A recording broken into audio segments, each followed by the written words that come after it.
안녕하세요, 여러분. 폴크루그먼의 국제경제학, 세상에서 제일 쉽게 설명해드리는 경제학 짱 박사입니다.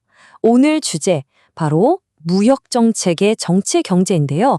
그중에서도 가장 뜨거운 감자죠. 자유무역론에 대해서 한번 속 시원하게 파헤쳐 보겠습니다. 자, 그럼 바로 시작해 볼까요? 여러분, 이런 궁금증 가져본 적 없으세요? 아니, 뉴스만 보면 맨날 나라끼리 관세가 어쩌고 우리 산업을 보호해야 한다 이런 얘기가 나오는데 말이죠. 왜 유독 경제학자들만 거의 모두가 입을 모아서 자유무역이 짱이다 라고 외치는 걸까요? 오늘 바로 이 근본적인 질문에 대한 답을 찾아가 보겠습니다. 그래서 오늘은 이런 순서로 한번 파헤쳐 볼 겁니다. 먼저 경제학자들이 왜 그렇게 자유무역을 최고로 꼽는지, 그리고 그들의 가장 강력한 논리인 효율성에 대해서 알아볼 거고요. 이걸로 끝이 아니죠. 플러스 알파로 따라오는 이득은 또 뭐가 있는지. 물론 반대하는 목소리도 들어봐야겠죠. 마지막엔 깔끔하게 요약하고 다 같이 고민해 볼 문제까지 던져드릴게요. 자, 그럼 첫 번째 이야기부터 시작하죠. 도대체 왜 경제학자들은 이렇게까지 자유무역에 진심인 걸까요? 그 단단한 믿음이 어디서부터 오는지 그 뿌리를 한번 캐보겠습니다. 핵심은 바로 이거예요.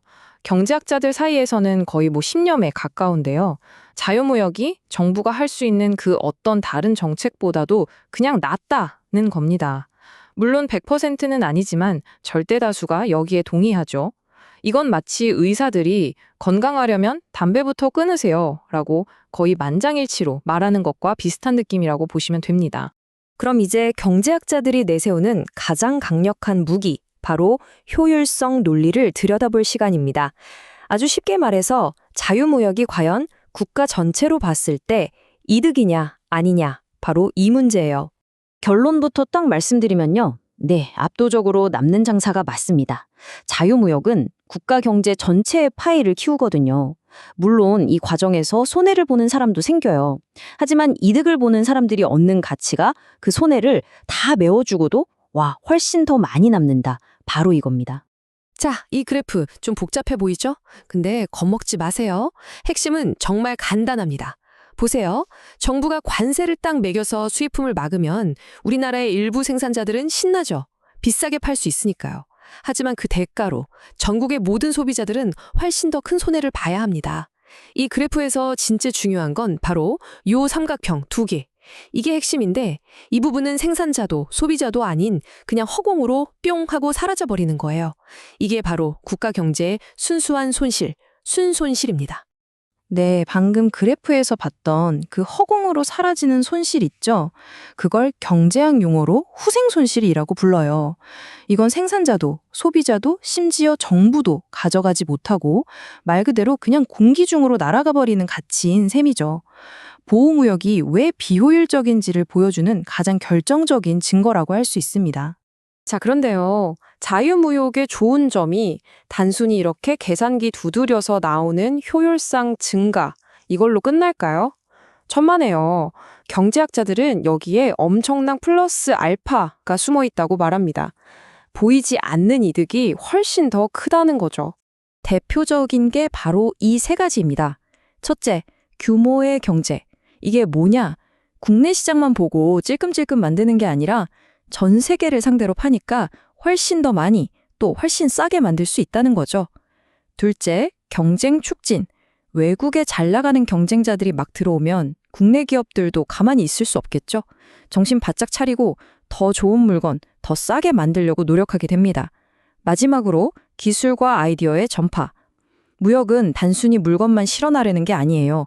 세계 최고의 기술과 반짝이는 아이디어를 실어나르는 초고속도로 같은 역할을 합니다. 자, 이 표를 한번 보세요. 전 세계가 자유무역을 할 때 얻는 이득을 보여주는데요. 숫자가 0.57%, 0.93%에게 싶으시죠? 1%도 안 되네 하고요. 하지만 이걸 돈으로 환산하면 얘기가 완전히 달라집니다. 전 세계 GDP가 어마어마하잖아요. 이 0.93%라는 게 매년 수천억 달러, 우리 돈으로는 수백조 원에 달하는 엄청난 돈이에요. 그냥 매년 한국 같은 경제대국 하나가 만들어내는 가치가 공짜로 더 생긴다고 생각해 보세요. 어마어마하죠. 자, 그럼 이제 이런 궁금증이 생길 수밖에 없죠. 아니, 경제학적으로 이렇게나 좋다는데 왜 현실에서는 다들 그렇게 싸우고 반대하는 걸까요? 네, 바로 여기서부터 정치의 영역이 시작되는 겁니다. 보호무역이 좀비처럼 사라지지 않는 가장 큰 정치적인 이유, 바로 이 지대 추구 때문입니다. 이게 좀 어려운 말인데 아주 쉽게 말하면 자기 밥그릇 챙기기라고 생각하시면 돼요. 소수의 특정 이익 집단이 정치권에 열심히 로비를 해서 우리를 위한 보호막 좀 쳐주세요 하고 요구하는 거죠. 그럼 국가 전체는 손해를 보지만 이 소수 집단은 경쟁 없이 편안하게 엄청난 이익을 챙기게 됩니다. 그리고 이 로비하는 데 쓰는 돈, 시간, 노력 전부가 다 사회적인 낭비가 되는 거고요. 근데 여기서 진짜 재미있는 포인트가 하나 있어요. 경제학자들 스스로도 사실 이론적으로는 자유무역보다 더 좋은 게 있을 수도 있다고 인정을 한다는 거예요. 물론 아주 특수한 경우에 한해서요. 이 그래프가 바로 그 예외를 보여주는데요. 아주 쉽게 비유하자면 시장에 큰 손 있잖아요. 뭐 미국이나 중국 같은 이런 나라가 수입품에다 나 니네 물건에 세금 매길 거야 하고 으름장을 놓으면 파는 쪽에서 아이고 제발 사주세요 하면서 가격을 깎아줄 수 있다는 거예요. 이렇게 되면 관세를 매기고도 오히려 이득을 볼 수 있는데 이때의 관세를 최적관세라고 부릅니다. 하지만 이건 어디까지나 이론이에요. 현실에서 그 완벽한 최적점을 찾는 건 거의 불가능에 가깝고 자칫 잘못하면 너도 한 대, 나도 한 대 하는 무역전쟁으로 번질 수 있는 정말 위험한 도박이죠.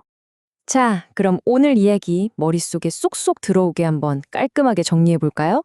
그리고 마지막에 생각해 볼 거리도 하나 던져드릴게요. 자, 경제학자들이 왜 그렇게 자유무역 노래를 부르는지 그 핵심 주장 3가지로 딱 정리할 수 있습니다. 첫째, 국가 전체의 파이를 키우는 효율성. 둘째, 혁신과 성장을 이끄는 보이지 않는 추가이득.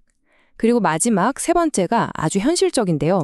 이론적으로 더 나은 게 있을지 몰라도 괜히 복잡하게 하려다가 이익 집단에 휘둘려서 나라 망치지 말고 차라리 단순하고 명쾌한 자유무역이 낫다. 이런 정치적 현실론입니다. 네, 오늘 우리는 교과서가 말하는 자유무역의 논리가 얼마나 탄탄한지 확인해 봤습니다. 그런데 말이죠. 마지막으로 이 질문을 던지고 싶어요. 국가 전체에 이득이 된다는 계산이 이렇게 명확한데도 왜 현실 세계의 무력 정책은 언제나 이렇게 복잡하고 갈등으로 가득 차 있는 걸까요? 아마 그 답은 단순한 경제 계산이 아니라 바로 정치, 그리고 우리가 살아가는 이 복잡한 현실 그 자체에 숨어 있지 않을까요? 이 질문 여러분도 함께 고민해 보시면 좋겠습니다. 지금까지 경제학 장 박사였습니다. 감사합니다.